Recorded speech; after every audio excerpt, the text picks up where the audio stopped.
Hello, नमस्ते, नमस्कारम। मेरा नाम प्रद्युमन सिंह है और आप देख रहे हैं संस्कृत वसुधा चैनल अंबिकापुर, छत्तीसगढ़।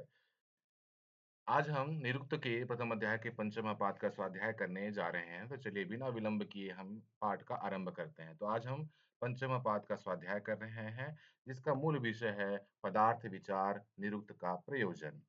इसका मूल वचन कहा गया है यहाँ पर अथापि इदमंतरेण मंत्रेषु अर्थ प्रत्ययो न विद्यते अर्थम अप्रतीयतो नात्यंतम स्वसंस्कारोद्देशः तदिदं विद्यास्थानं व्याकरणस्य कात्स्त्यम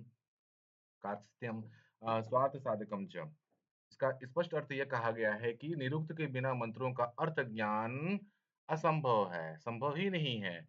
जो व्यक्ति निरुक्त ज्ञान रहित यानी निरुक्त के ज्ञान से वंचित है, जिन्होंने निरुक्त का स्वाध्याय नहीं किया है, वह केवल स्वर या स्वरूप अर्थात शब्द रचना तक ही निर्णय कर सकता है, उससे परे नहीं जा सकता, पर अर्थ को वह समझ नहीं सकता, है ना? जब हम किसी चीज़ का स्वाध्याय करते हैं लेकिन उसके केवल ऊपरी-ऊपरी पढ़ने से कोई मतलब नहीं होता है, उसको अर्थ को समझना होता है, तभी वह सही रूप में उस चीज़ को समझ पाता है। निरुक्त का स्वरूप के बारे में चर्चा करते हैं कि निरुक्त विद्या स्थान शास्त्र है, यानी विद्या का स्थान नामक शास्त्र है। यह व्याकरण का पूरक है, ठीक है? यानी अगर हम समझें विद्या स्थान के रूप में तो यह है कि उस विद्या को प्राप्त करने के लिए, है ना, एक प्रमुख शास्त्र है, जिसका अध्ययन किए बिना हम वेदों के मंत्रों को का अर्थ निकाल पाने में असमर्थ हैं। इसलिए यह विद्या स्थान एक शास्त्र है। यह व्याकरण का पूरक है, इसमें व्याकरणों का भी समावेश है। व्याकरण के आधार पर जो है इन अर्थों को मतलब शब्द जो वैदिक जो शब्द हैं उनके अर्थ को निकालने में व्याकरण की भी प्रमुख भूमिका है। तो ये व्याकरण से इसका संबंध है और यह अपने कार्य यानी वेदों के अर्थ बोध का भी साधक है। ठीक है? वेदों के अर्थ बोध का भी साधक है। अगर हम निरुक्त का प्रयोग करके उसका कार्य करके हम वेदों के मंत्रों को समझने में निरुक्त का प्रयोग करते हैं तो एक बहुत बड़ा साधक के रूप में काम करता है। क्योंकि जहाँ तक कि कई आचार्यों का कहना है कि बिना निरुक्त के स्वाध्याय के आप जो है वेदों का अध्ययन कर पाना या उसका अर्थ निकाल पाना बहुत कठिन कार्य है, नहीं कर पाएँगे, ऐसा अन आचार्यों का कहना है। उदाहरण के लिए निरुक्तम ही मंत्रार्थस्य प्राणः यानी निरुक्त ही मंत्रों के प्राण हैं, अर्थात निरुक्त के बिना मंत्र मृतवत यानी कह सकते हैं कि मरे हुए के समान है, मरे हुए शरीर के समान है। अगर निरुक्त के बिना उसका स्वाध्याय करेंगे, तो ये जो है मंत्र है वह है ना शव के समान है, मरे हुए शव के समान है। इसलिए निरुक्तम ही मंत्रार्थस्य प्राण यानी निरुक्त ही मंत्रों के प्राण हैं, जीवात्मा है, जीवन है। ठीक है? इसी में अब कौत्स जी का मत आता है, वह कहते हैं कि यदि मंत्रार्थ प्रत्ययाय अनर्थकं भवति इति कौत्सः, अनर्थका हि मंत्रा तदेतेन उपेक्षितव्यम्। यदि मंत्रार्थ प्रत्यय अनर्थकं भवति इति कौत्स अनर्थका हि मंत्रा तदेतेन उपेक्षितव्यम्। अर्थात कौत्स कहते हैं कि कौत्स नामक आचार्य यह स्पष्ट करते हुए कहते हैं, यदि निरुक्त मंत्रों के अर्थ को बताने के लिए हैं, तो वह व्यर्थ हैं। क्योंकि मंत्र अपने आप में अर्थ शून्य है, मंत्रों का कोई अर्थ ही नहीं है, मतलब ही नहीं है, वो अनर्थक हैं। अतः निरुक्त का कोई प्रयोजन नहीं है, निरुक्त का प्रयोग करना ही बेकार है। जब मंत्र ही अनर्थक हैं, जिनका कोई अर्थ नहीं है, तो निरुक्त का प्रयोग करके हम कौन-सा अर्थ प्राप्त कर लेंगे? इसलिए मैं कहता हूँ कि निरुक्त का कोई प्रयोजन नहीं है। कि कौन कह रहा है? आचार्य कौत्स कह रहे हैं। यहाँ पर कहा गया मंत्र निरूपण। मंत्र जो है, मंत्र केवल ध्वनि मात्र है, उनका कोई नियत अर्थ नहीं होता है। इसलिए निरुक्तादि व्याख्या अनावश्यक है, उसकी व्याख्या करना ही सर्वथा बेकार है। क्योंकि मंत्र तो केवल ध्वनि मात्र है ना, तो उनका अर्थ ही नहीं है। इसलिए निरुक्त के द्वारा उसकी व्याख्या करना भी बेकार है, अनावश्यक है। तो इस बातों का खंडन करने के लिए आचार्य यास्क के आते हैं और अपना उत्तर प्रस्तुत करते हैं। कहते हैं कि मंत्र अर्थवान्तः शब्द सामान्यात्, मंत्र अर्थवांत शब्द सामान्यात, कहते हैं कि अर्थात मंत्रों में शब्द वही हैं जो लौकिक भाषा में है। अगर हम जिस मंत्रों को हम गौर से देखें तो मंत्र में जो शब्दों का प्रयोग किया गया है वो भी लौकिक भाषा यानी लौकिक संस्कृत में भी वो प्रचलन में रहा है। जब उसका अर्थ निकल सकता है तो वेदों के मंत्रों या मंत्रों के जो अर्थ भी निकलना संभव है। अतः हम कह सकते हैं कि यह अर्थयुक्त है। अर्थवन्तः शब्द सामान्यात् एतद्वै यज्ञस्य समृद्धं भवति। वेद और लौकिक जो भाषा है, इन दोनों में शब्द समान है। अतः जहाँ शब्द समान है, वहाँ अर्थ भी समान होंगे। इसलिए मंत्रों में अर्थ है, अर्थ छुपा हुआ है, निहित है उसमें। तो इसको जानने के लिए हमें निरुक्त का स्वाध्याय करना होगा। उदाहरण के लिए देखिए, क्रीडन्तो पुत्रैर्न तृप्तिभिः, क्रीडन्तो पुत्रैर्नप्त तृप्तिभिः विवाह मंत्र। यह जो मंत्र है, यह भी लौकिक भाव में प्रयुक्त है और अर्थयुक्त भी है। लौकिक विवाहों में इसका भी मतलब जो लौकिक संस्कृत में भी इसका प्रयोग हुआ है और कई विवाहों में भी इसका मंत्र का प्रयोग किया जाता है। इसका भाव भी लौकिक है ना? इसका अर्थ भी स्पष्ट होते हैं। तो अब कैसे कह सकते हैं कि मंत्र जो है केवल ध्वनि मात्र है, उनके अर्थ नहीं होते, उनका अर्थ करना बेकार है। ऐसा आचार्य यास्क कहते हैं।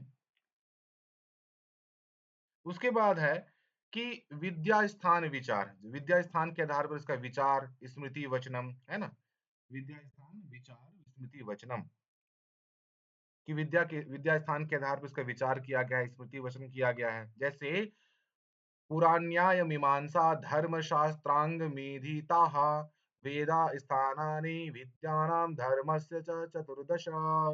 याज्ञवल्क्य स्मृति में यह उल्लेख है। इसमें कहा गया है कि 14 विद्या स्थान है। कितने हैं? 14 विद्या स्थान है। इसमें से 4 वेद हैं, 6 वेदांग हैं, शिक्षा, कल्प, व्याकरण, निरुक्त, छंद और ज्योतिष। ठीक है? ज्योतिष हैं और उसमें फिर कहा गया है कि पुराण, तीसरा में दिया है पुराण, न्याय, मीमांसा और धर्मशास्त्र। कुल मिलाकर कितने हो जाते हैं? 14 विद्या स्थान है। अगर हम इसको ध्यान से अध्ययन करें तो वेदांगों में, है ना, वेदांगों में निरुक्त भी एक वेदांग है, एक स्थान निरुक्त का भी है। अतः वेद के अर्थ ज्ञान के लिए निरुक्त का स्वाध्याय करना आवश्यक है। ये कहता है, पांचवा कहता है कि मंत्रार्थ विचार जैमिनीय सूत्रानुसार, यानी जो मंत्र के अर्थ का विचार, मंत्र का अर्थ और विचार जैमिनीय सूत्रानुसार, जैमिनीय सूत्र के अनुसार, ठीक है।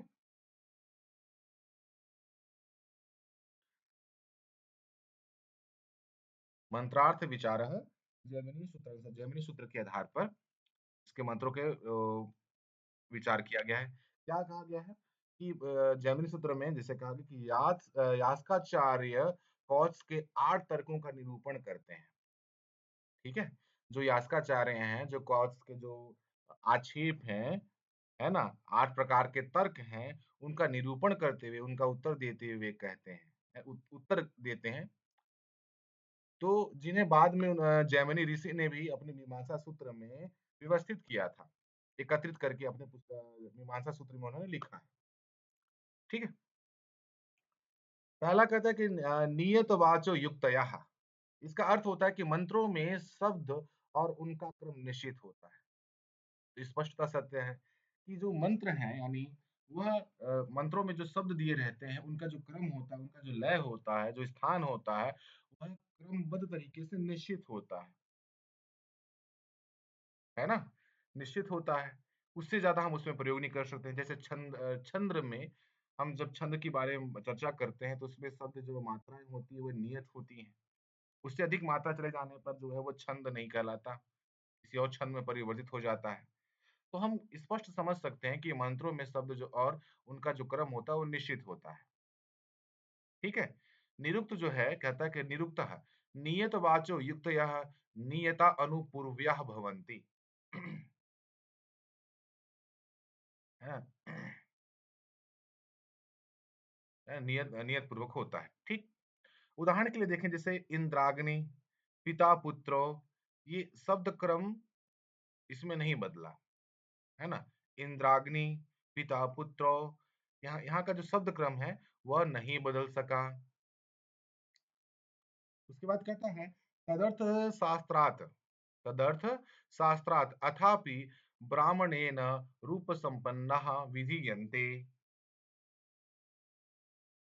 इसका अर्थ है मंत्रों का प्रयोजन ब्राह्मण ग्रंथों द्वारा निश्चित होता है। जो ब्राह्मण ग्रंथ हैं उनके द्वारा जो मंत्र दिए लिखे जाते हैं वह उन्हीं के द्वारा निश्चित किए जाते हैं कि कितने होंगे। हम्म, ठीक है।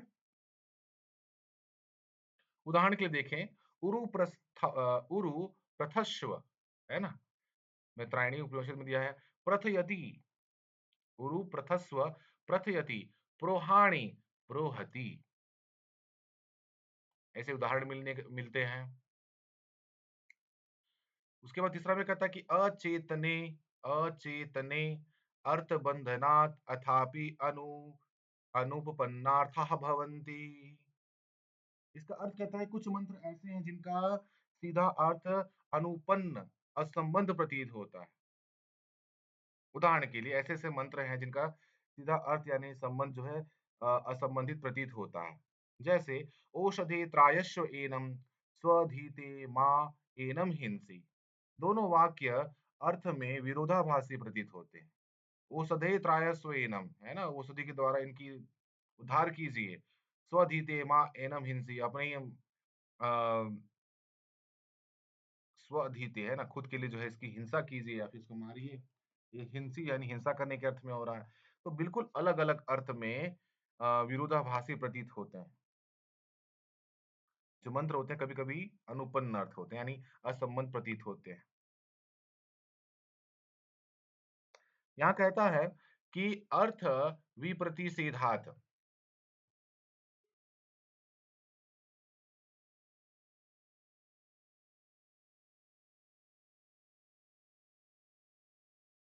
है ना? अर्थ विप्रतिषेधात् अर्थात मंत्रों में कभी-कभी विरोधी अर्थ भी मिलते हैं, विपरीत अर्थ वाले भी मिलते हैं।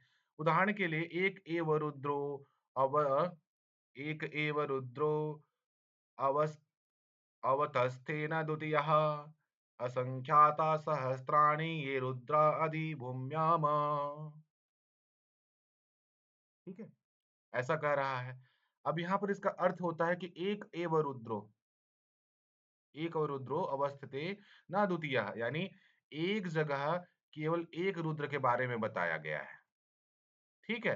फिर कहता है अचानक से कहता है असंख्याता सहस्राणि ये रुद्रा अभिभूम्याम। दूसरी जगह कह रहा है कि अनेक रुद्र हैं, है ना? असंख्य सहस्त्राणि असंख्य अनगिनत रुद्र हैं। तो देखा जाए तो मंत्रों में कभी-कभी क्या होते हैं, विरोधी अर्थ में भी मिलते हैं, जैसे ऊपर में भी दिया हुआ था, है ना? क्या कहा था इसमें कई चीजें हैं, जिसे मंत्रों का प्रयोजन ब्राह्मणों द्वारा निश्चित होता है, ब्राह्मण ग्रंथों द्वारा निश्चित होता है। उसका प्रयोजन क्या-क्या है? उरु प्रथस्व कहा गया, उरु प्रथस्व के लिए लिया गया प्रथयति, है ना?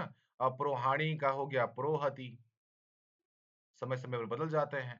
अचेतने अर्थ बंधनात् अथापि अनुपन्नर्थाः भवन्ति। यहाँ पर कुछ मंत्र ऐसे हैं जिनका सीधा अर्थ अनुपन्न असंबंध प्रतीत होता है।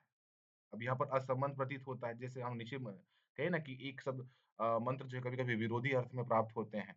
यहाँ कहता है कि ओषधि त्रायस्व एनम, औषधि से इनके जो है कल्याण कीजिए, इनको तार दीजिए।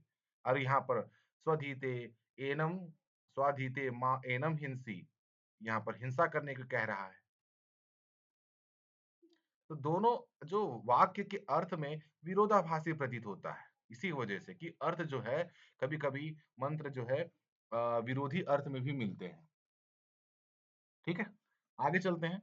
यहाँ पर कह रहा है कि बुद्ध शास्त्रात्, है ना? बुद्ध शास्त्रात् अर्थात मंत्रों में ज्ञानी जानकार को ही आज्ञा दी जाती है। बुद्ध शास्त्रात् मंत्रों में जो ज्ञानी हैं यानी जानकार हैं, उन्हीं को आज्ञा दी जाती है कि आप मंत्रों का स्वाध्याय करें। हर किसी को नहीं मिलता। ठीक है? यानी उसके अर्थ को समझने का जो है आज्ञा किसी-किसी को मिलता है, हर किसी को नहीं। अज्ञानी को तो नहीं मिलेगा। ठीक? अब यहाँ पर दिया है अग्नये, है ना? अग्नये समिध्यमाना यान ब्रूहि। अर्थात कह सकते देखिए ना यहाँ पर बताया हुआ जितने भी हैं विरोधाभासी होते हैं। तो यहाँ पर जो पढ़ा लिखा व्यक्ति नहीं है वो फँस जाएगा, जिसके बारे में नहीं जानता है। लेकिन बुद्ध शास्त्रार्थ मंत्र में जो ज्ञानी है, मंत्रों के जो ज्ञानी है, जानकार है, वही उसके अर्थ को समझ पाएगा, उसके भाव को समझ पाएगा, हर कोई नहीं समझ सकता। उसी को शास्त्र को जानने की आज्ञा दी जाती है और वो समझ लेता है। तो अग्ने समिध्यमाना यानो ब्रूहि, हे यजमान उस प्रज्वलित हो रहे अग्नि देव का स्मरण कर उनसे प्रार्थना करो। यह ज्ञानी को संबोधित आदेश है ना? जो ज्ञानी पुरुष है, जो जानकार है, उसको यह आदेश दिया जा रहा है। क्या आदेश दिया जा रहा है कि हे यजमान, उस प्रज्वलित हो रहे अग्निदेव का स्मरण कर, उनसे प्रार्थना करो, करते हुए उनके प्रार्थना करो।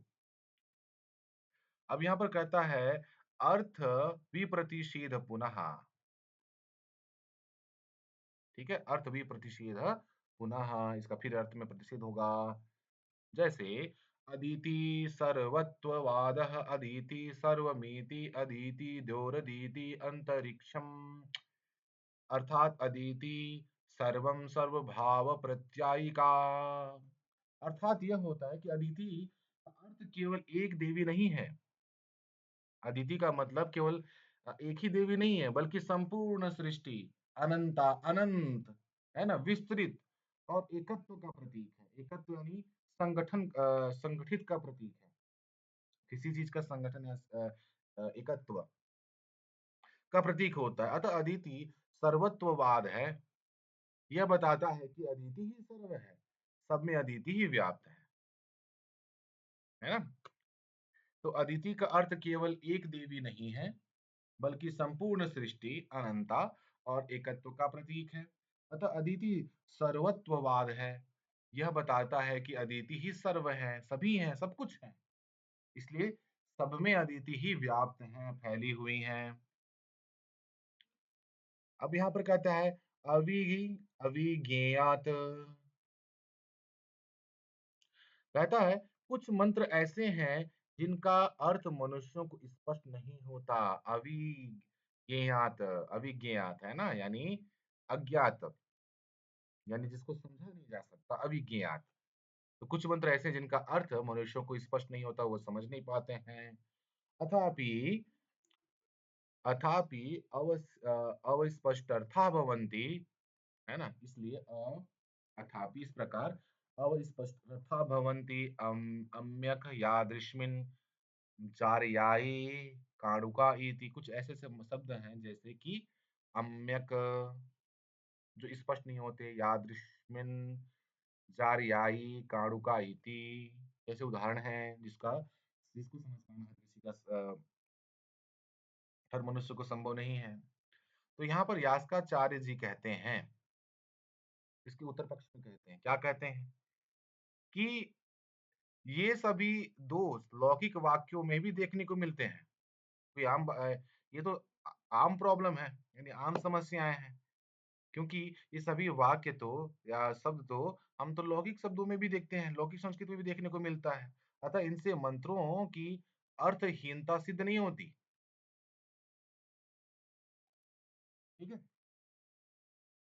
कौत्स जी ने क्या कहा था कि सभी मंत्र जो है वो अर्थहीन है, उनका अर्थ करना बेकार है ना? तो यास्क जी ने स्पष्ट कहा कि बहुत सारे उन्होंने अभी बताए।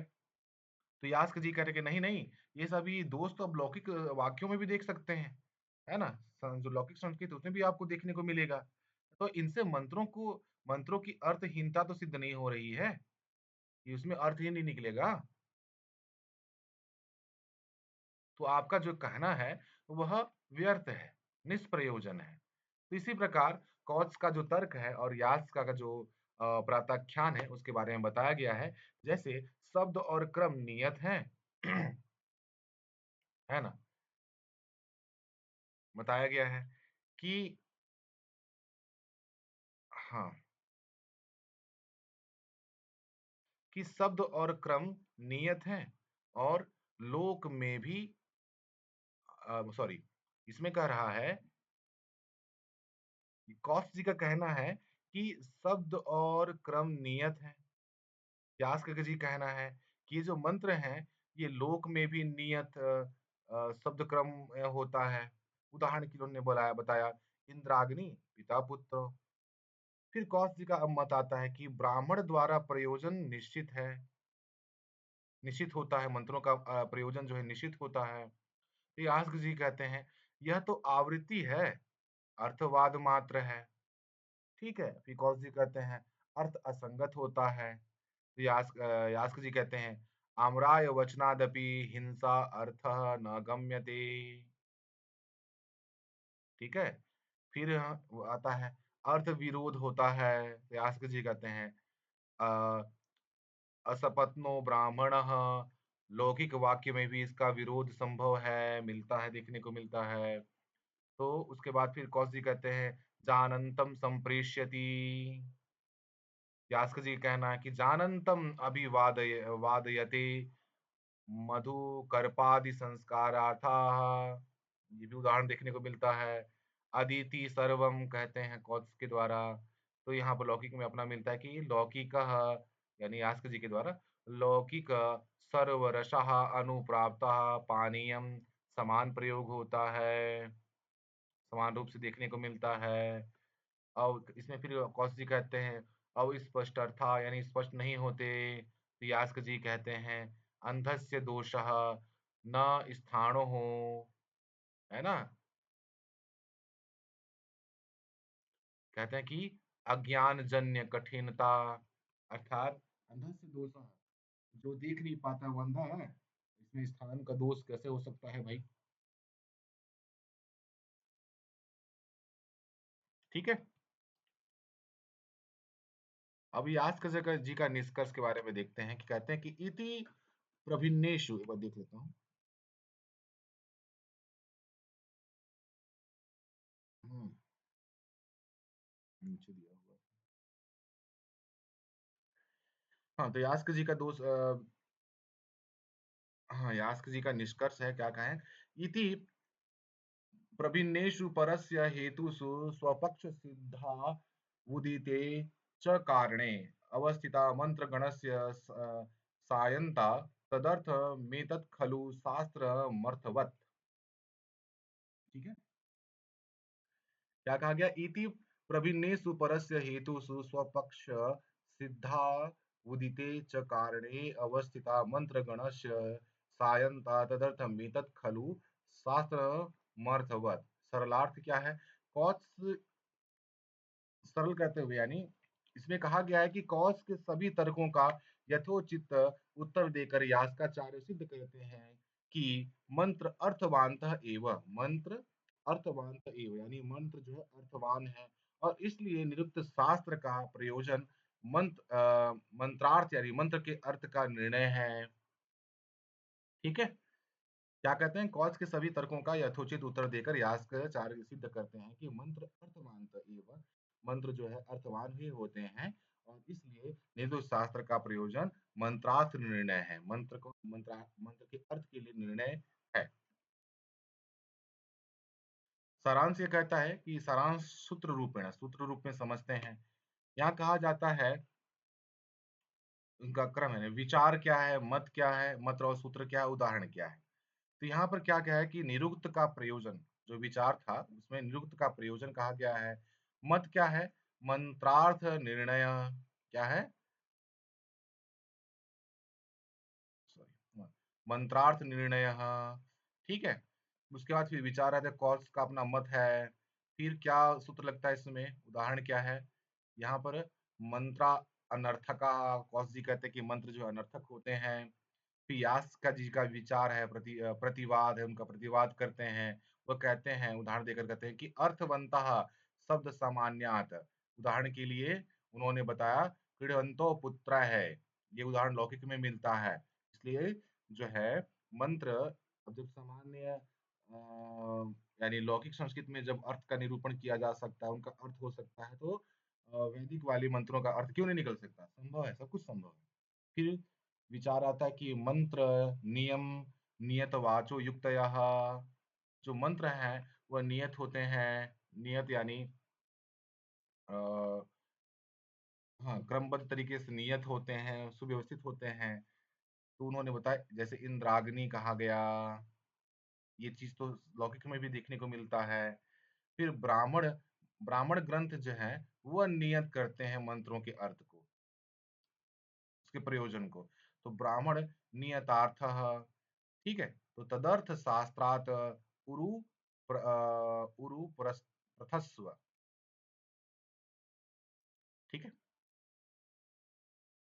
तो यहाँ पर कहा जाएगा असंगतार्थः, असंगत हैं, मंत्र जो है असंगत होते हैं, कभी अलग-अलग विपरीत अर्थ वाले होते हैं।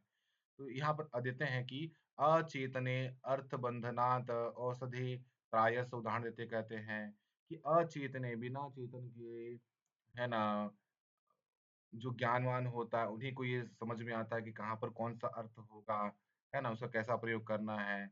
जैसे कि औषधि त्रायस उदाहरण दिया हुआ है, औषधि के द्वारा जो है वह तर जाता है, कुशल हो जाता है, तो कभी हिंसा के अर्थ में भी प्रयोग होता है।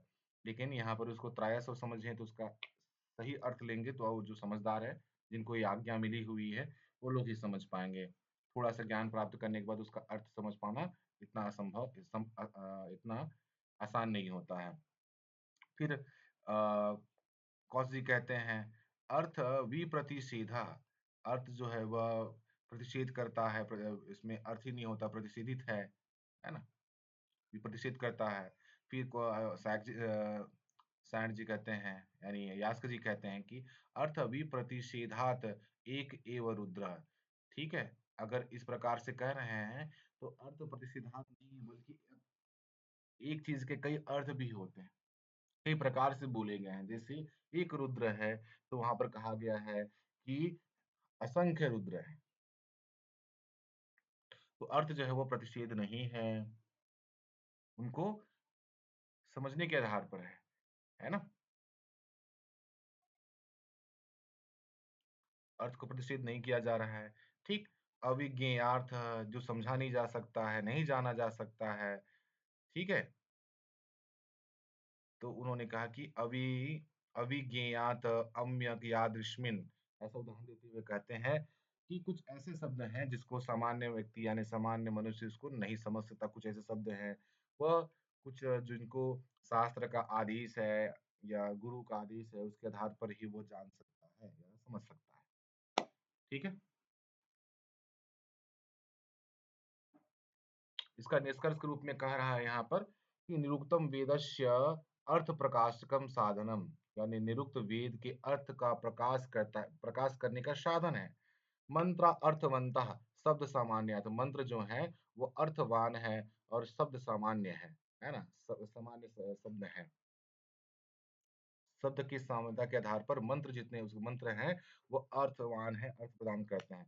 कौत्सस्य अनर्थकत्वादः अप्रतिष्ठितः, यहाँ पर जो है कौत्स का जो अनर्थक जो वाद है, अनर्थक यानी मंत्र जो है अनर्थक है, अनर्थकवाद वाले जो उनका जो मत है वह अप्रतिष्ठित है, वह प्रतिष्ठित नहीं होता है ना? यास्केन वेद व्याख्यानस्य भाष्य परंपरायां प्रमाण मूलम निरुक्तम स्थापितम, यानी यास्क के द्वारा जो है वेद व्याख्यान का जो भाष्य परंपरा है उसे प्रमाण के द्वारा प्रमाण मूलम यानी जो प्रमाण दे करके, है ना, वह अपने निरुक्त को स्थापित करते हैं। ठीक है?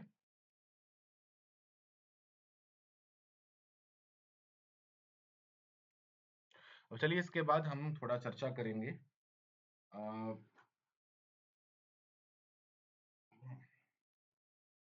चलिए इसका थोड़ा चर्चा करते हैं हम लोग बहुविकल्पीय प्रश्नों के बारे में।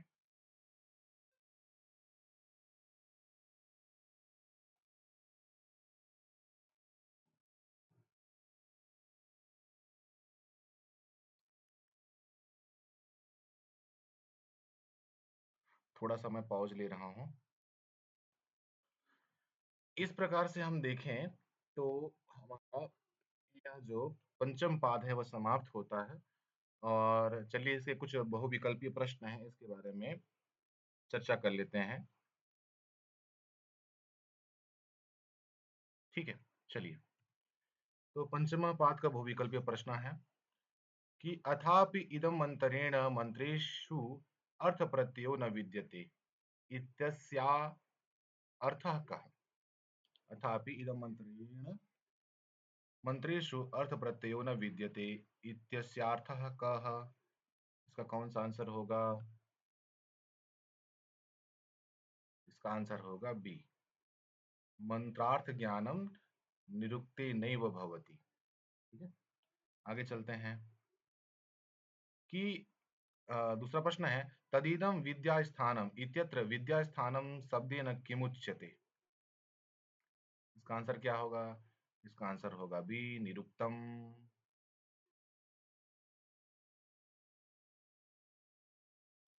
तृतीय प्रश्न है विद्यास्थानानि चतुर्दश इति को अब्रवीत। ठीक, कुछ देर पहले ही पढ़े थे। इसका आंसर हो जाएगा कौन सा? सी याज्ञवल्क्य।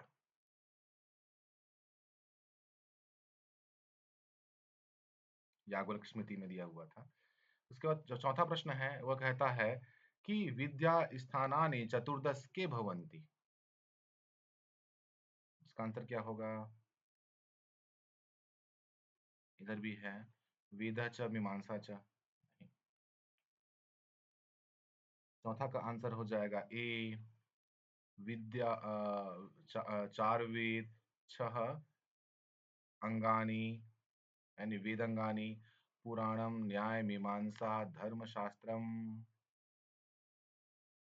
आगे चलेंगे। कौत्सस्य मतम किम? कौत्स्य का क्या मत है? तो इसका आंसर क्या होगा? मंत्राः अनर्थका।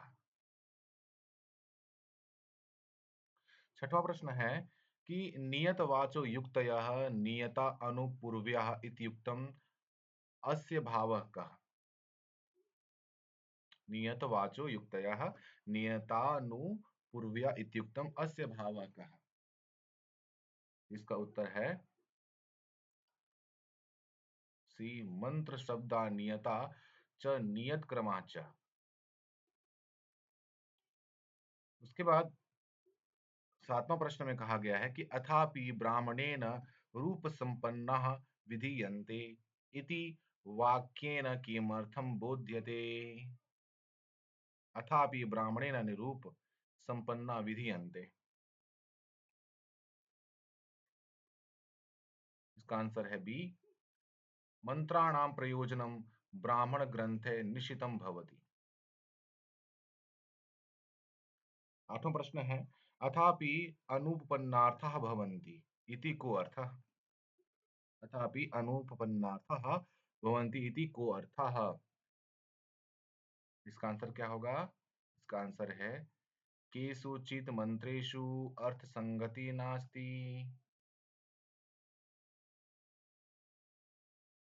कुछ मंत्र ऐसे हैं जिनका अर्थ संगति नास्ति, अर्थ संगत नहीं है। नवा प्रश्न है कहता है कि औषधे त्रायस्व एनम इत्यादि शब्द कस्मिन् वर्गे अंतर्भवति?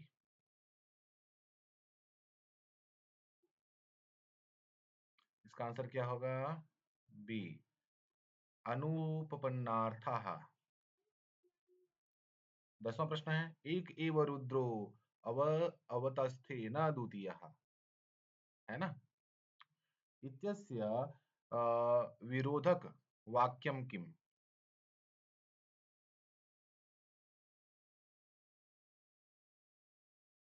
इसका आंसर हो जाएगा भी असंख्याता सहस्त्राणि ये रुद्रः, यानी रुद्र के अनेक नाम हैं।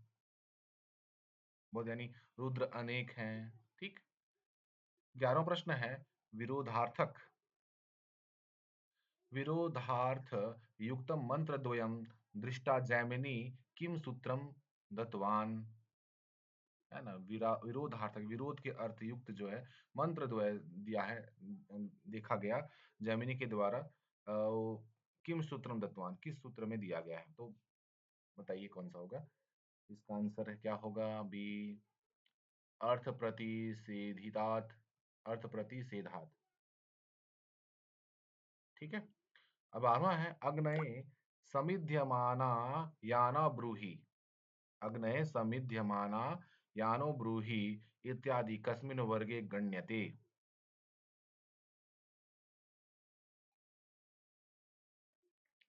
इसका आंसर क्या हो जाएगा? 12 का सी, अचेतनार्थक बंधनात्। 13वां प्रश्न दिया हुआ है, अदिति सर्वमेति एतत् मंत्रम किम दर्शयति, अदिति सर्वमेति एतत् मंत्रम किम दर्शयति? इसका आंसर क्या होगा यहाँ पर? अदिते विशेष रूपम, सर्वात्मकत्वम, विरोधम, अनर्थकत्वम। इसमें से कौन सा आंसर होगा? इसका आंसर है 13 का बी, सर्वात्मकत्वम।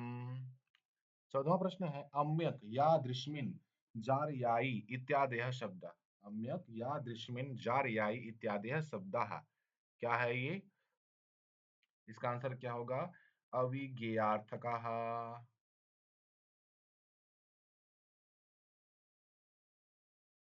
15वां प्रश्न है, नियतवाचो युक्तयः इति लौकिकेषु उदाहरणं यत्, नियतवाचो युक्तयः इति लौकिकेषु उदाहरणं यत्। इसका आंसर क्या है? इसका आंसर है इंद्राग्नि पिता पुत्रो।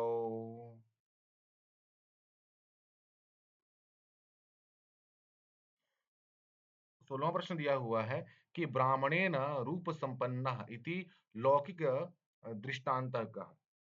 ब्राह्मणेन रूप संपन्नः इति लौकिक दृष्टान्तः कः?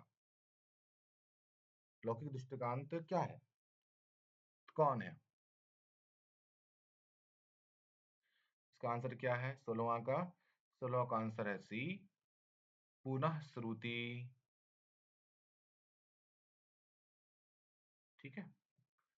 17वां प्रश्न है, अनुपन्नार्थः इति वाक्ये जैमिनी सूत्रम यत् संबंधम, अनुपन्नार्थः इति वाक्ये जैमिनी सूत्रम यत् संबंधम।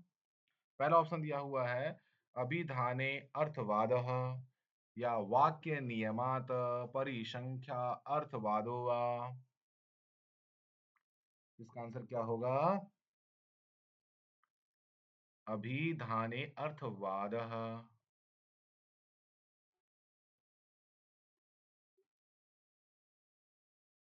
18वां प्रश्न है, असपत्नो अयं ब्राह्मणः, असपत्नो अयं ब्राह्मणः इति कस्य उदाहरणम्?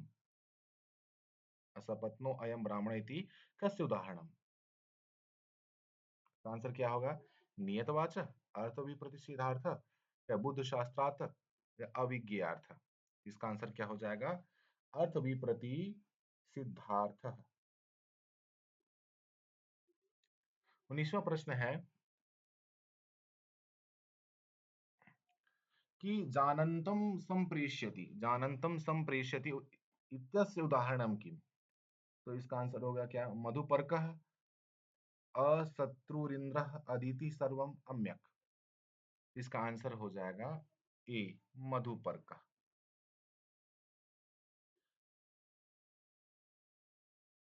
20वां प्रश्न है, मधुपर्क कस्य लक्षणम, मधुपर्क कस्य लक्षणम? इसका आंसर आ जाएगा अतिथि सत्कारस्य।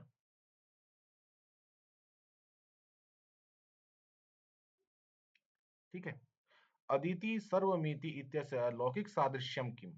अदिति सर्वमित इति लौकिकसादृश्यं किम्? इसका आंसर क्या होगा? इसका आंसर हो जाएगा ए, सर्वरसा अनुप्राप्तः पानीयम्।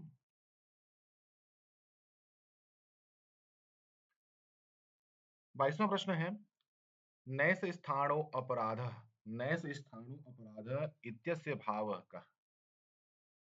नैस स्थाणो अपराधः इत्यस्य भावः कः? इसका आंसर हो जाएगा क्या? अंधत्वं वृक्षस्य दोषः, वृक्षस्य दोषः नः। स्थाणु, स्थाणु का मतलब भी होता है सूखे हुए वृक्ष। ठीक, अंधत्वम वृक्ष से दोषणा।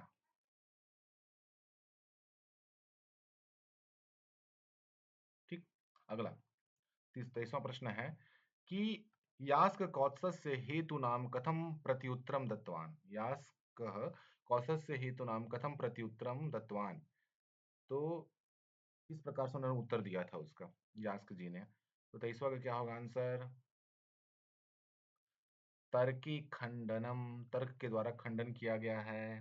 तो दूसरा प्रश्न है, इति प्रभिन्नेषु परस्य हेतुषु इत्यादि श्लोके परस्य शब्देन कहा, है ना?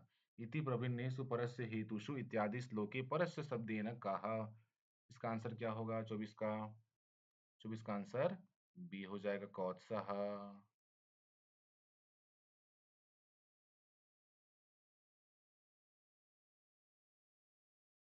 ठीक, 25वां प्रश्न है, सायन्ता तदर्थम एतत् शास्त्रमर्थवत् इति। सायन्ता तदर्थम एतत् शास्त्रमर्थवत् इति। इसका आंसर क्या होगा? इसका आंसर होगा बी। ठीक है, शास्त्रम अर्थयुक्तम।